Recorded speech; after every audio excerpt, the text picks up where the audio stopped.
Assalamualaikum warahmatullahi wabarakatuh. Halo LT Herbal.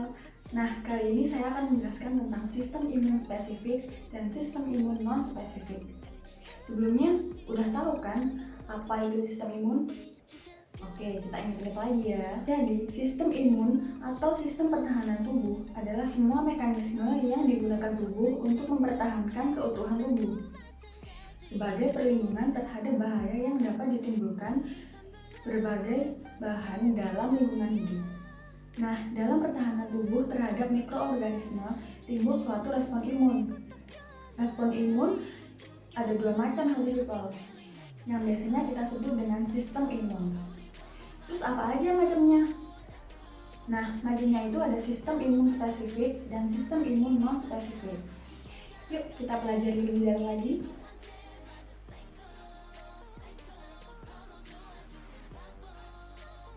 Oke, yang pertama ada sistem imun non spesifik. Apa sih sistem imun non spesifik itu? Jadi sistem imun non spesifik merupakan sistem pertahanan tubuh non spesifik yang bekerja dengan menyerang segala macam antigen yang masuk ke dalam tubuh. Pertahanan tubuh non spesifik terbagi menjadi dua. Yang pertama ada sistem imun non spesifik eksternal. Pertahanan pertama tubuh yang paling luar dan tugasnya melindungi agar antigen tidak masuk ke dalam tubuh. Contohnya tuh ada kulit dan membran mukosa atau selaput lendir.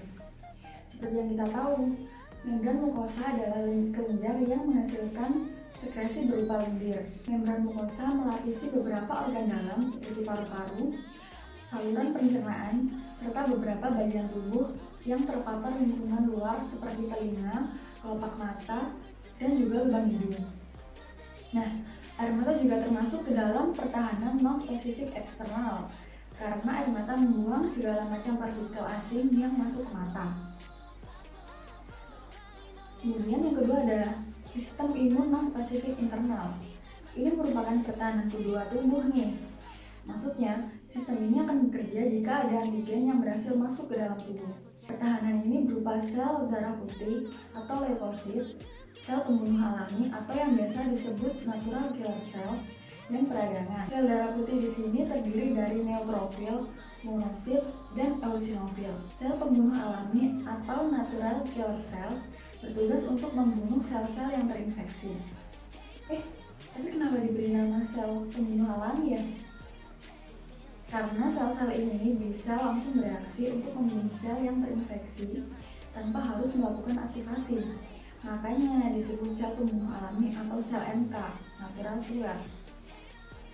Sedangkan peradangan merupakan tanggapan atau respon tubuh terhadap antigen yang masuk ke dalam tubuh. Peradangan dapat dijadikan dengan adanya pembengkakan, demam, bisul, ataupun gatal-gatal. Tapi bagaimana jika antigen berhasil melewati sistem pertahanan tubuh non-spesifik? Apakah berarti kita akan langsung sakit? Enggak ya, tenang aja. Tubuh masih punya sistem pertahanan lainnya, yaitu sistem pertahanan tubuh spesifik. Sistem imun spesifik atau sistem pertahanan tubuh spesifik merupakan sistem pertahanan ketiga tubuh dan bekerja jika antigen berhasil masuk ke dalam tubuh dan telah melewati sistem pertahanan tubuh non-spesifik internal. Sistem pertahanan tubuh spesifik yaitu limfosit. Limfosit terdiri dari dua macam, yaitu limfosit B dan limfosit T. Limfosit B dibentuk dan dimatangkan di sumsum tulang belakang, dan ketika sudah matang atau siap digunakan, akan menyebar ke seluruh tubuh. Limfosit B memiliki reseptor yang bisa ditempeli oleh antigen. Apabila ada antigen yang menempel di reseptor, hal tersebut akan merangsang limfosit B untuk berubah menjadi sel plasma. Sel plasma inilah yang akan menghasilkan antibodi. Nah, tapi antibodi yang dihasilkan khusus untuk antigen yang merangsang produksi mereka ya. Jadi satu jenis antibodi hanya bisa menyerang satu jenis antigen saja. Kemudian limfosit T. Limfosit T dibentuk di sumsum tulang belakang, namun pematangannya terjadi di kelenjar timus. Kelenjar timus merupakan bagian dari sistem limfatik yang bertugas untuk memproduksi dan menyimpan sel-sel yang melindungi tubuh dari infeksi dan penyakit. Ketika sudah matang, maka limfosit T akan menyebar ke seluruh tubuh. Ada 3 jenis limfosit T loh. Apa aja tuh? Pertama, limfosit T pembantu atau T helper.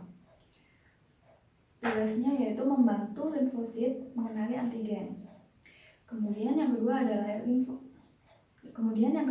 limfosit T pembunuh atau T cytotoxic.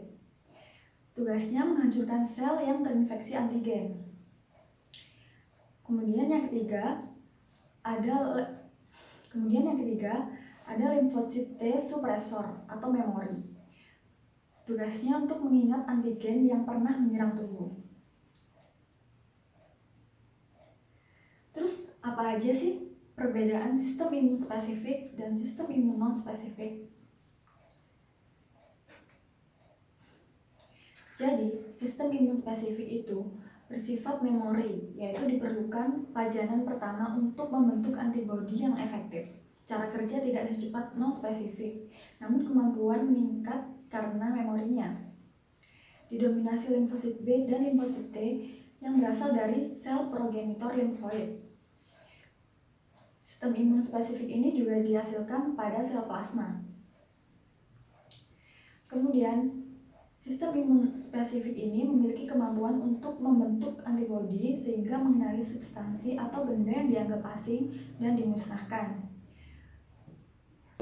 Sistem imun ini bersifat spesifik. Kemudian ada sistem imun non-spesifik. Sistem imun non-spesifik ini cirinya yaitu didominasi oleh sel fagosit mononuklear dan polimorfonuklear serta sel emas dan sel K atau killer cell. Kemudian yang kedua ada bekerja dengan respon langsung, siap dan cepat terhadap pajanan patogen. Yang ketiga, dihasilkan pada kulit, selaput lendir, silia dengan respon seperti batuk, bersin, dan juga gatal. Selanjutnya, sistem imun non-spesifik bertindak sebagai lini pertahanan pertama dalam menghadapi infeksi dan tidak memerlukan pajanan sebelumnya sehingga tidak membentuk antibodi. Sistem imun ini bersifat tidak spesifik atau general karena tidak ditunjukkan pada patogen tertentu.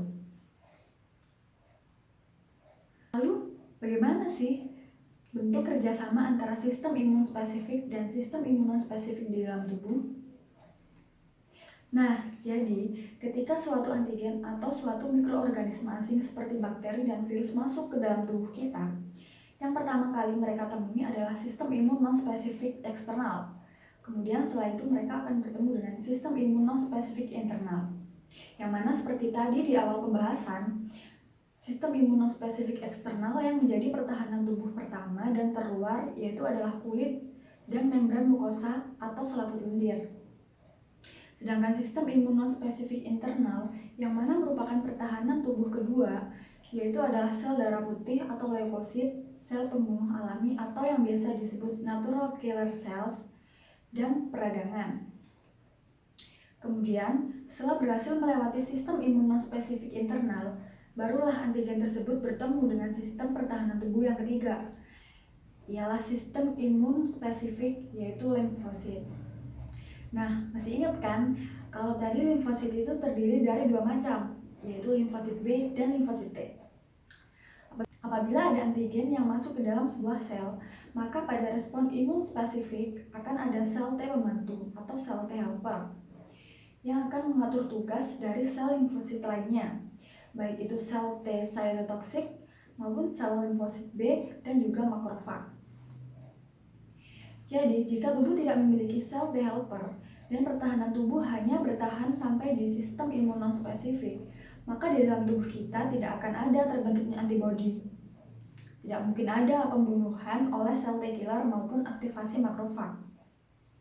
Intinya, ketika ada suatu antigen masuk ke dalam tubuh kita, maka sistem imun non-spesifik eksternal lah yang akan berusaha untuk melawan antigen tersebut. Kemudian, jika antigen tersebut berhasil melewati pertahanan pertama, maka ia akan melewati pertahanan tubuh kedua, yaitu sistem imun non-spesifik internal. Dan jika masih saja bisa berhasil lolos, maka ia harus melewati sistem imun spesifik, yaitu limfosit. Yang mana sel T helper lah yang akan mengatur jalannya limfosit yang lain untuk menghancurkan antigen tersebut. Nah, gimana? Udah paham kan tentang sistem imun spesifik dan sistem imun non-spesifik? Sekian penjelasan saya kali ini. Semoga kalian dapat memahami. See you on our next videos. Jangan lupa like dan subscribe. Wassalamualaikum warahmatullahi wabarakatuh.